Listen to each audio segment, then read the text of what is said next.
Shalom Bapak Ibu, Saudara-saudari yang terkasih di dalam Tuhan Yesus Kristus. Salam sehat selalu dan selamat berjumpa kembali dalam ibadah Rabu Abu pada hari ini. Kita patut mengucap syukur kepada Tuhan dapat memasuki masa Prapaskah yang pertama dengan ditandai ibadah Rabu Abu.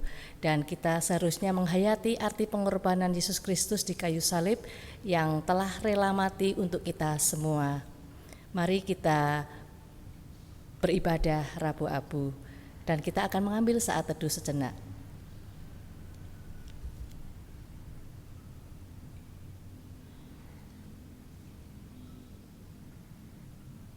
Amin. Jemaat Tuhan, marilah kita memasuki litani ibadah yang akan kita ucapkan secara berbalasan. Kasihanilah aku ya Allah menurut kasih setiamu. Hapuskan pelanggaranku menurut rahmat-Mu yang besar. Jadikanlah hatiku tahir ya Allah, dan perbarui batinku dengan roh yang teguh. Bangkitkanlah padaku kegirangan karena selamat yang daripadamu. Dan lengkapilah aku dengan roh yang rela. Ya Tuhan, bukalah bibirku, supaya mulutku memberitakan puji-pujian kepadamu.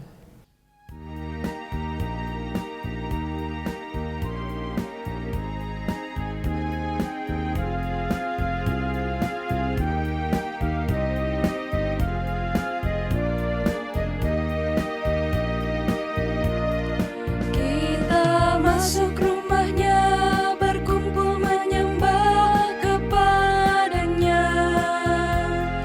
Kita masuk rumahnya, berkumpul menyembah kepadanya. Kita masuk rumahnya, berkumpul menyembah kepada Kristus.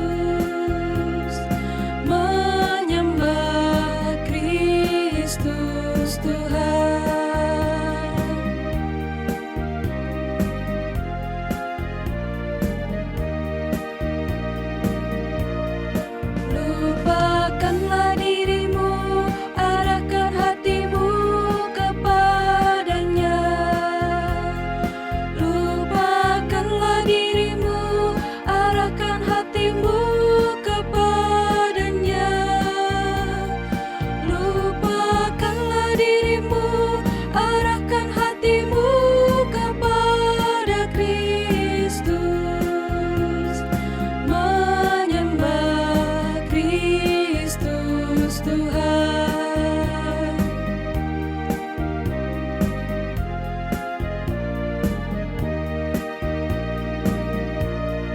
Muliakan namanya dan angkat tanganmu kepadanya. Muliakan namanya dan angkat tanganmu kepadanya. Muliakan namanya dan angkat tanganmu kepada Kristus. Menyembah Kristus Tuhan. Saudara, marilah kita awali ibadah Rabu Abu ini dengan pengakuan bahwa Allah Tritunggal, Sang Maha Pengasih dan Maha Hadir menyertai persekutuan kita. Amin.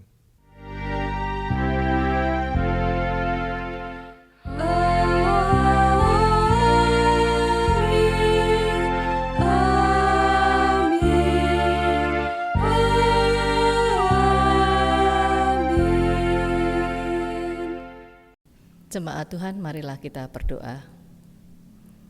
Memasuki masa Prapaskah yang pertama ini ya Bapa, kami menyelenggarakan ibadah Rabu Abu. Kami sungguh mengucap syukur dan terharu karena cinta kasih Tuhan menyertai kehidupan kami hari lepas hari, dan Engkau telah memberikan kami anugerah keselamatan dengan rela mengorbankan putramu yang tunggal di kayu salib. Oleh karena itu ya Bapa, kami sungguh mengucap syukur dan berterima kasih oleh karena cinta kasih Tuhan yang begitu mendalam bagi kami. Kami sungguh menyadari di dalam mengarungi kehidupan ini ya Bapa, kami melakukan hal-hal yang kurang menyenangkan hati Tuhan dan juga sesama. Kami tidak taat dan setia melakukan firman-Mu. Oleh karena itu ya Bapa, pada kesempatan hari ini kami memohon ampun atas segala dosa pelanggaran kami. Ampunilah kami, kasihanilah kami. Ajarilah kami agar Roh Kudus selalu ada di dalam hati setiap kami, menopang, memimpin, dan menyertai kehidupan kami, sehingga kami dapat melakukan kehendak-Mu dan dapat berjalan sesuai dengan firman-Mu. Kami juga mohon berkat-Mu untuk ibadah dari awal hingga akhirnya nanti ya Bapa. Kiranya Engkau siapkan hati pikiran kami, sehingga kami siap untuk mendengarkan sabda-Mu. Di dalam nama Tuhan Yesus Kristus kami sudah memohon. Amin.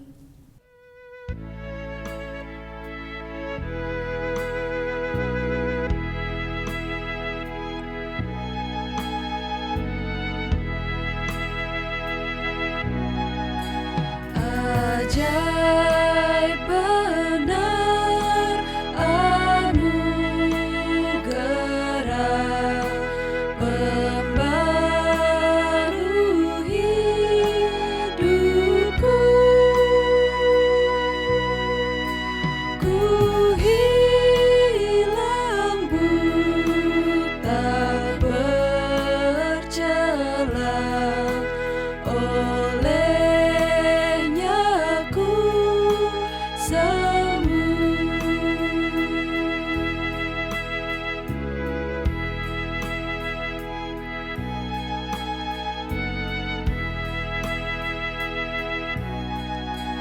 ketika insafku cemas, sekarang ku lega. Syukur bebanku telah lepas berkat anugerah.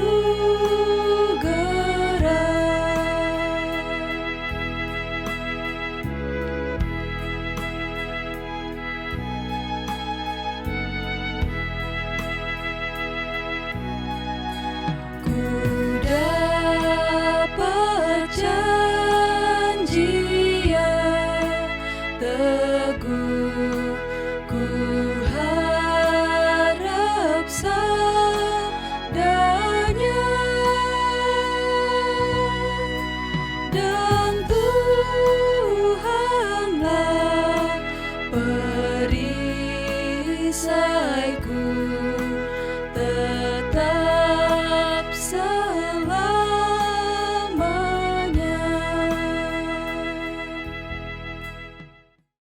Saudara, marilah kita bersama mempersiapkan hati untuk menyambut firman Tuhan. Kita bersatu di dalam doa. Bapa, kami mengucap syukur untuk segala anugerah-Mu. Di tengah-tengah kehidupan setiap kami, Tuhan memilih menyatakan cinta kasih-Mu kepada setiap kami. Kami mengucap syukur Tuhan. Oleh karena itu kami mau datang mendengarkan firman-Mu. Kami mau bersama merenungkan firman Tuhan. Kami memohon Roh Kudus, hadirlah di dalam setiap kami, membukakan hati dan pikiran kami, supaya kami dapat menangkap apa yang hendak disampaikan firman Tuhan. dan hidup kami boleh diubahkan seturut dengan apa yang menjadi kehendak-Mu. Terima kasih ya Bapa, di dalam nama Tuhan kami Yesus Kristus kami berdoa. Amin. Saudara, marilah kita bersama membuka firman Tuhan yang diambil dari Yoel 2, ayatnya yang ke-12 sampai yang ke-17.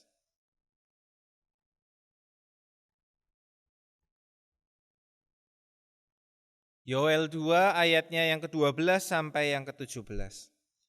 Tetapi sekarang juga, demikianlah firman Tuhan, berbaliklah kepadaku dengan segenap hatimu, dengan berpuasa, dengan menangis dan dengan mengaduh. Koyakkanlah hatimu dan jangan pakaianmu. Berbaliklah kepada Tuhan Allahmu, sebab Ia pengasih dan penyayang, panjang sabar dan berlimpah kasih setia. Dan ia menyesal karena hukumannya. Siapa tahu, mungkin ia mau berbalik dan menyesal dan ditinggalkannya berkat, menjadi korban sajian dan korban curahan bagi Tuhan Allahmu.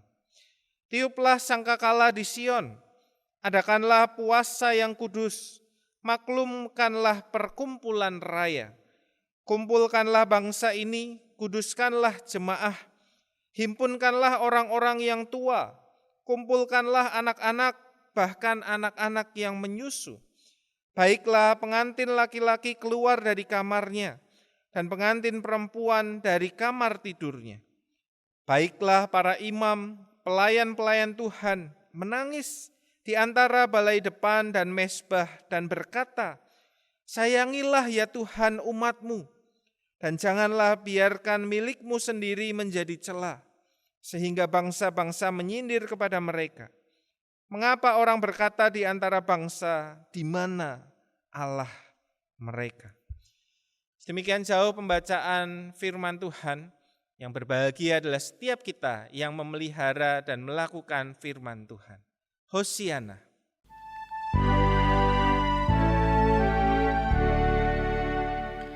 Hosiana, Hosiana, Hosiana.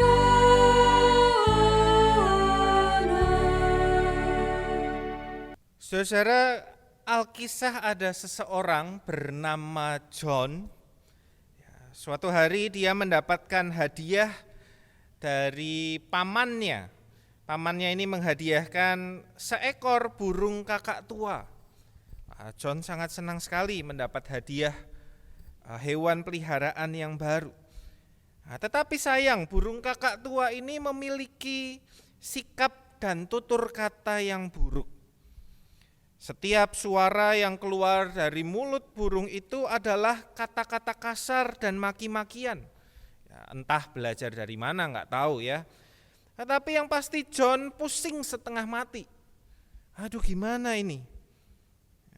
Maka dia kemudian berpikir, aku mau berusaha membersihkan burung itu. Aku mencoba untuk mengajarinya, mengganti perbendaharaan katanya dengan kata-kata yang lebih sopan. Maka John pun kemudian perlahan-lahan dengan sabar, dengan penuh kasih, mencoba mengajari hewan itu. Mencoba mengajari burung kakak tua barunya. Tetapi semua gagal. Burung itu tetap dengan sikap dan perkataannya yang kasar, yang tidak mengenakkan di telinga John. Nah, suatu kali kesabaran John habis. Sudah begitu capek, sudah frustasi, maka dia pun kemudian marah-marah, membentak-bentak kakak tua ini. Gimana kan burung gak tahu diri? Dalam kemarahannya. Gitu ya. Nah, ternyata menarik ya, burung kakak tua ini kemudian tidak takut, malah burung ini kemudian balas, mengumpat John. Nah, John menjadi semakin marah dan kemudian berbicara dengan semakin keras. Dan burung ini kemudian juga membalas, bicara dengan lebih keras, mengumpat dengan lebih keras. Dalam frustasinya, John kemudian mencengkeram burung kakak tua ini. Dia membuka freezer kulkasnya, kemudian burung ini dimasukkan ke dalam. Burung ini tentu meronta-ronta di dalam ya. Selama beberapa menit burung ini terus bersuara dengan gaduh, karena berada di tempat yang tidak nyaman. Tetapi setelah berapa menit tiba-tiba sunyi senyap. Burung itu tenang, tidak lagi bersuara. Nah, John yang kemudian menjadi panik, saudara-saudara. John kemudian panik, kenapa? Jangan-jangan mati atau pingsan atau gimana gitu ya, karena dimasukkan di freezer. Maka John pun kemudian dengan segera bergegas pergi ke kulkasnya dan menarik pintu itu. Ternyata burung itu masih hidup. Tetapi kemudian ada yang unik. Burung ini kemudian berjalan dengan pelan-pelan naik ke lengan John yang terulur dan kemudian berkata, ini sebuah cerita saudara ya, saya mohon maaf jika saya sudah menyinggung kamu. Kata-kata dan sikapku tidak pantas dan aku menyesalinya. Aku berjanji akan sungguh-sungguh memperbaiki kelakuanku. Demikian kata burung kakak tua itu. Nah, John kemudian segera kaget. Kenapa ada perubahan yang begitu drastis dari burung kakak tua ini? Dari tadi begitu kasar, setelah dimasukkan freezer kok tiba-tiba jadi sopan sekali. Namun sebelum John bisa merespon, karena masih di tengah-tengah keterkejutannya, kakak tua ini kemudian berbicara kembali. Ngomong-ngomong, bolehkah aku tahu kesalahan apa ya yang diperbuat oleh si ayam kampung yang ada di freezer itu? Saudara, ini sebuah kisah, sebuah fiksi gitu ya. Tetapi mau menunjukkan bahwa seringkali pertobatan, seringkali perubahan didasari oleh rasa takut. Burung kakak tua ini berubah karena dia takut melihat di kulkas ada ayam. Ayam yang kita tahu tentu mungkin daging ayam yang sudah siap untuk dimakan dan dimasak. Dia takut melihat, jangan-jangan ini dia dulu peliharaan yang kemudian saking jeleknya dikuliti oleh tuannya, oleh John. Maka kakak tua ini kemudian menjadi takut. Takut akan sebuah situasi eksternal yang dialami atau yang mungkin dapat dialami di masa mendatang. Seringkali pertobatan itu muncul karena ada kesusahan, ada penderitaan, ada tekanan sosial, ada ancaman siksa neraka yang membuat orang dipenuhi ketakutan, lalu memilih untuk bertobat. Lalu memilih datang kepada Tuhan, berkata, Tuhan ampuni aku. Nah saudara, sayangnya karena motivasi ini datang dari tekanan luar dan bukan dari dorongan di dalam, maka kadangkala pertobatan itu bersifat sementara. Kalau kita mau memperhatikan sejarah perjalanan kehidupan bangsa Israel, bukankah itu yang terjadi? Mereka berlaku jahat dan serong di hadapan Tuhan, lalu kemudian peristiwa buruk pun terjadi di dalam hidup mereka. Tuhan mengizinkan ada bangsa lain menyerang, menjajah mereka. Tuhan mengizinkan ada bencana, ada situasi yang buruk mengalami mereka. Dan di situ kemudian mereka bertobat. Tuhan, kami membutuhkan Engkau. Mereka berpaling kembali pada Tuhan, mereka kembali menyembah Tuhan. Dan Tuhan kemudian mengulurkan tangan, menolong. Tapi setelah situasi menjadi baik, maka mereka kembali menyeleweng dari Tuhan, kembali menyembah allah-allah lain, kembali berperilaku jahat kepada sesamanya. Mungkinkah kita begitu juga? Ketika kita mau punya ada acara penting, kita kemudian memohon Tuhan. Tuhan berkati saya, kita menjaga diri kita dengan kekudusan, kita menjaga diri kita dari berbuat dosa. Tetapi setelah acara itu berhasil, setelah situasi yang diidamkan itu tercapai, kita mulai lupa sama Tuhan. Kita mulai kembali pada kehidupan yang lama, Penyesalan yang terjadi, pertobatan yang didasari hanya karena rasa takut. Di dalam peribahasa kita, perbendaharaan bahasa kita mengenal istilah air mata buaya. Ya, artinya sebuah tindakan penyesalan yang pura-pura, yang palsu. Nah, saudara, tentu tidak ada orang yang suka dengan sebuah kepalsuan, apalagi Tuhan. Ya, kita ditipu orang pura-pura minta maaf sama kita tentu sebel. Kita tentu tidak suka. Ya, munafik. Ya. Nah, bagaimana dengan Tuhan? Ya, bagaimana supaya pertobatan kita sungguh-sungguh menjadi sesuatu yang otentik? Ya, setiap tahun kita menjalani Rabu Abu. Bahkan setiap minggu kita ada pengakuan dosa. Bagaimana supaya sesuatu yang berulang ini tidak sekedar menjadi ritual yang kosong, tidak menjadi air mata buaya, tetapi menjadi sebuah pertobatan yang otentik.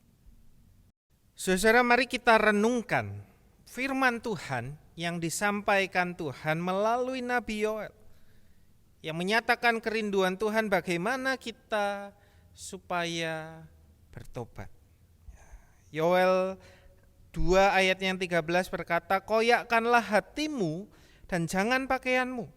Berbaliklah kepada Tuhan Allahmu, sebab Ia pengasih dan penyayang, panjang sabar dan berlimpah kasih setia, dan Ia menyesal karena hukumannya.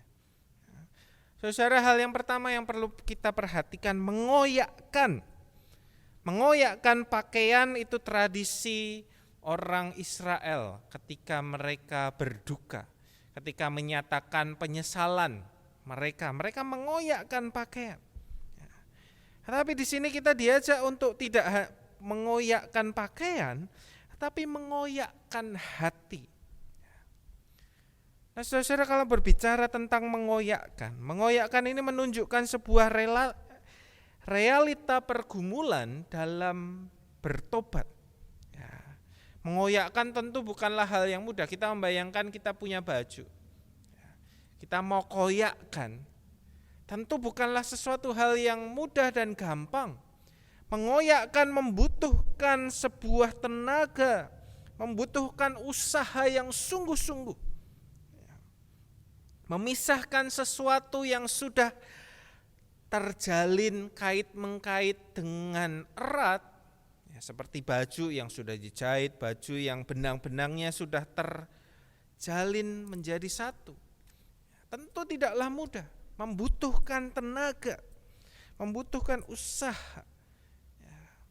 Karena itu mengoyakkan hati, memisahkan diri kita dengan kebiasaan dan cara hidup yang selama ini sudah dilakukan memang tidak mudah. Memang membutuhkan sungguhan tekad, butuh usaha yang tidak sedikit, butuh kemauan yang tidak sedikit. Tetapi ketika kemauan itu ada, maka bisa dikoyakkan. Pertanyaannya, apakah kita mau? Seringkali ikatan kenyamanan dan keterbiasaan itu membuat tidak mudah untuk kita melepaskan. Bersediakah aku mengoyakkan diriku dari dosa-dosaku? Jangan-jangan kita berat hati. Sama kalau kita punya baju suruh mengoyakkan, tentu berat hati. Wah, eman-eman ya, baju bagus-bagus kita koyakkan. Baju yang sudah sekian lama bersama kita harus koyakkan, tidak bisa dipakai lagi. Tetapi itulah pertobatan, kesungguhan tekad, meninggalkan, menghapuskan sesuatu yang lama, mengoyakkan sesuatu yang lama, sehingga tidak bisa dipakai dan kita membutuhkan yang baru. Karena itu saudara, mari bulatkan tekad kita, koyakkanlah hatimu dan koyakkanlah dirimu dari dosa-dosamu. Yang kedua, kalau kita sudah mengoyakkan diri, lalu apa? Kalau kita sudah punya tekad, Kalau kita sudah berusaha menjauhkan diri dari yang buruk, terus apa? Kalau kita mau pertobatan kita sungguh-sungguh, yang kedua adalah berbaliklah, berjalan kepada Tuhan. Berbaliklah, tidak hanya berhenti, stop, tetapi berbalik. Berbalik artinya mengisi ruang hati, pikiran, dan waktu kita dengan hal-hal yang positif, hal-hal yang menyenangkan hati Tuhan. Berkata saya tidak akan berbohong lagi, itu baik. Perlengkapi juga dengan saya mau mengatakan yang jujur. Saya tidak mau mudah marah, saya mau menahan diri dari marah. Bagus. Tapi kita perlengkapi juga, saya mau belajar bersikap ramah.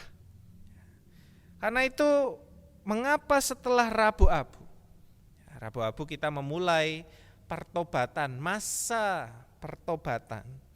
Dan di dalamnya kita kemudian memasuki masa Prapaskah di mana kita melakukan aksi-aksi kebaikan.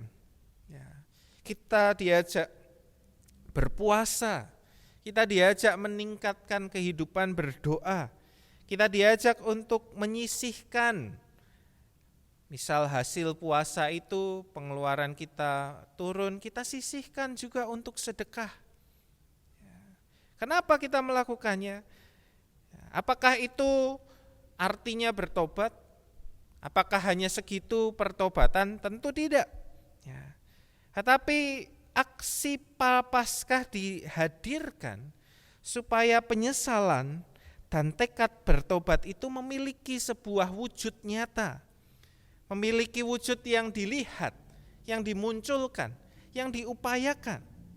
Aksi Prapaskah bukanlah keseluruhan dari pertobatan itu, tetapi sebuah kesempatan untuk kita menunjukkan tekad dan kemauan kita bertobat. Karena di dalam aksi Prapaskah kita harus belajar menahan diri. Di dalam puasa kita belajar menahan diri dari apa yang kita suka, dari apa yang nyaman bagi kita. Kita belajar menahan diri.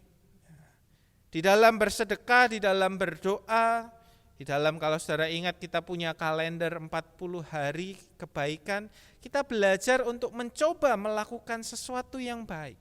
Mencoba melakukan sesuatu yang mungkin selama ini tidak kita lakukan, dan kita coba melakukan kebaikan. Disitulah kita menunjukkan kita berbalik, bertobat, stop, dan kita kemudian berbalik Allah, melangkah kepada Tuhan. Aksi Prapaskah anggaplah sebagai sebuah pelatnas, pelatihan, kesempatan berlatih, sebelum kita juga melakukannya di tengah-tengah seluruh kehidupan kita. Dan saudara-saudara yang ketiga, kalau kita ingin pertobatan kita menjadi sesuatu yang sungguh-sungguh, yang kita butuhkan, mendasari segalanya, jauh lebih penting daripada berhenti dan berbalik arah. Yang menjadi fondasi di dalamnya haruslah sebuah iman. Iman kepada apa? Iman dan penghayatan kepada siapa Allah itu. Tuhan Allah sebagai sosok pengasih dan penyayang, panjang sabar, dan berlimpah kasih setia.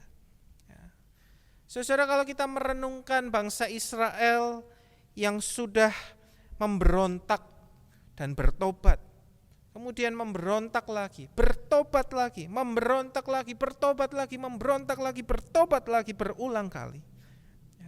Kita saja tahu, ini kayaknya orang-orang tidak serius bertobat. Tapi pertanyaannya, kenapa Tuhan masih memberikan kesempatan?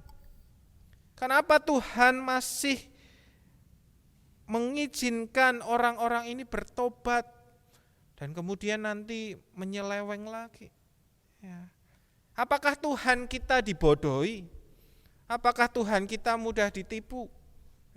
Saya kira tidak, saudara-saudara.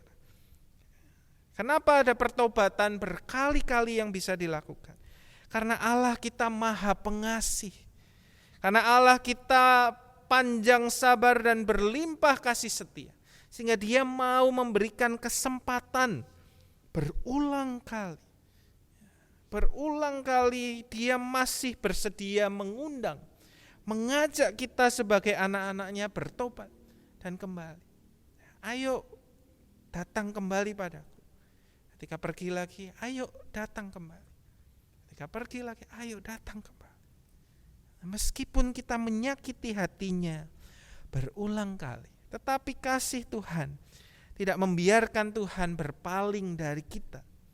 Kasih Tuhan membuat Tuhan terus dan terus memampukan kita untuk bertobat. Karena itu saudara, iman inilah yang perlu kita pegang.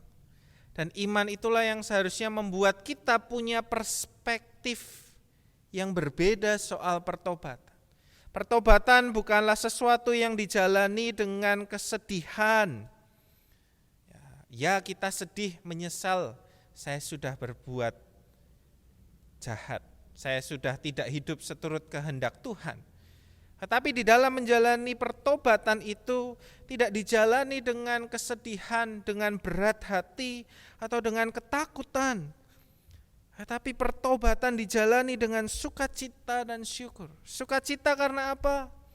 Sukacita karena bagiku masih tersedia kasih karunia. Karena bagiku masih ada kesempatan yang diberikan Tuhan.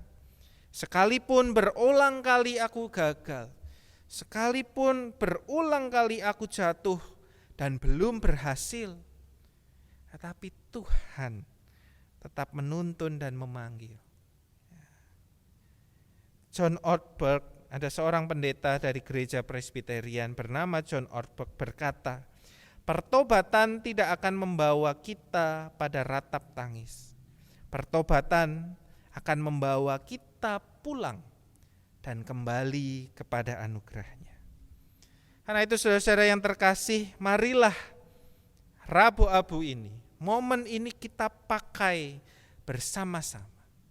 Koyakkanlah hatimu, berbaliklah kepada Tuhan, dan rayakanlah kasih karunia-Nya di dalam pertobatanmu. Selamat menjalani pertobatan. Amin. Mari kita mengambil saat teduh sejenak.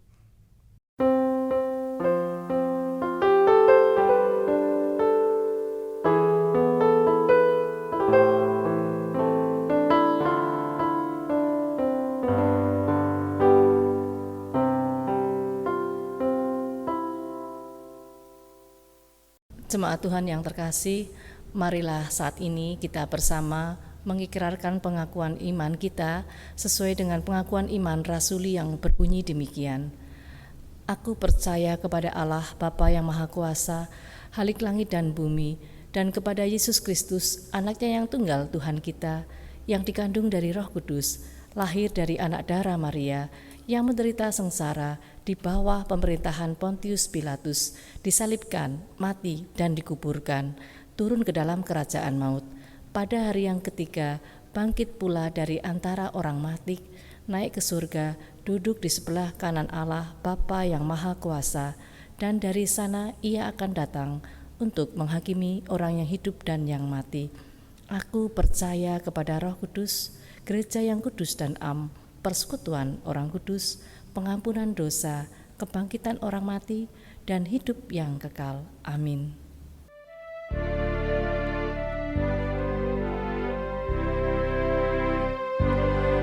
Kasihani aku ya Allah, menurut kasih setiamu, hapuskan pelanggaranku, menurut rahmat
Saudara, kita saat ini memasuki liturgi penorehan abu.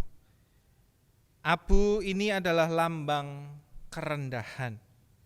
Mari kita oleskan di dahi sebagai tanda bahwa kita menyadari kerendahan kita di hadapan Tuhan. Tanpa kekuatan Tuhan, kita tidak mampu untuk melangkah di dalam kekudusan. Abu ini adalah lambang kefanaan. Mari kita oleskan di dahi sebagai tanda bahwa kita menyadari bahwa kita ini debu dan akan kembali menjadi debu. Selama kita hidup, maukah kita membagikan kehidupan yang baik?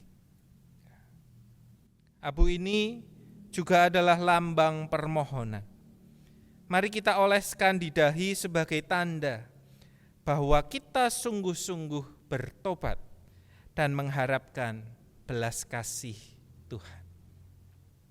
Saudari, di rumah masing-masing bisa saling mengoleskan abu, atau jika saudara-saudari beribadah sendiri, saudara juga bisa mengoleskan abu pada dahi sendiri.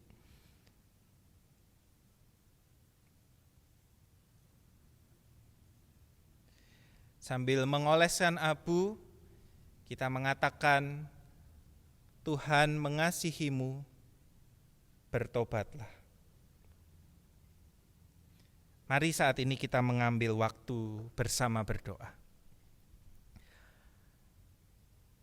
Bapa, kami mengucap syukur kalau kami diberikan kesempatan untuk hidup sekali lagi mengambil waktu untuk bertobat.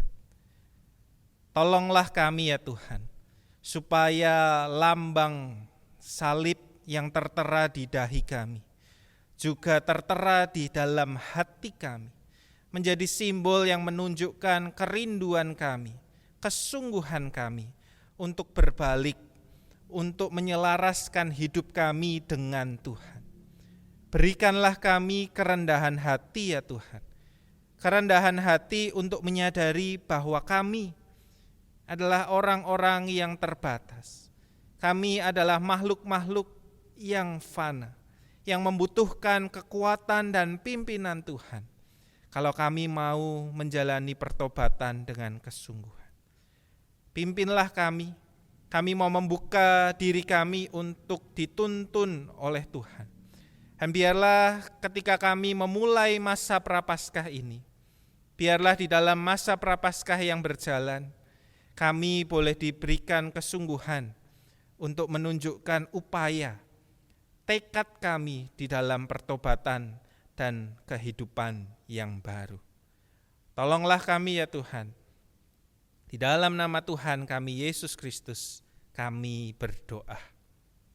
Amin.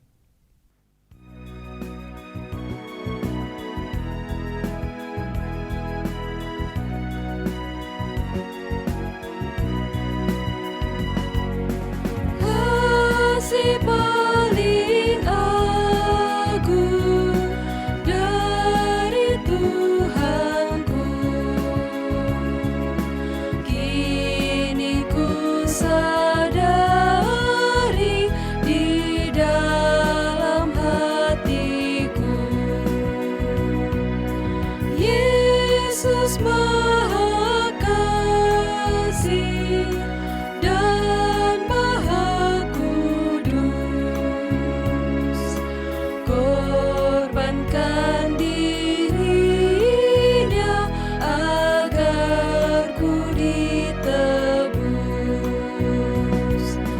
Dia menaklukkan maut dan dosaku,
Saudara, arahkanlah hatimu kepada Tuhan dan teruslah menjadi saksi kasih-Nya di dalam setiap langkah kehidupanmu.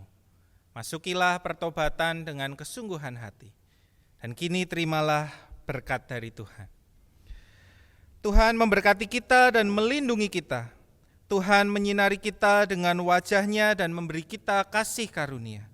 Tuhan menghadapkan wajah-Nya kepada kita dan memberi kita damai sejahtera. Amin.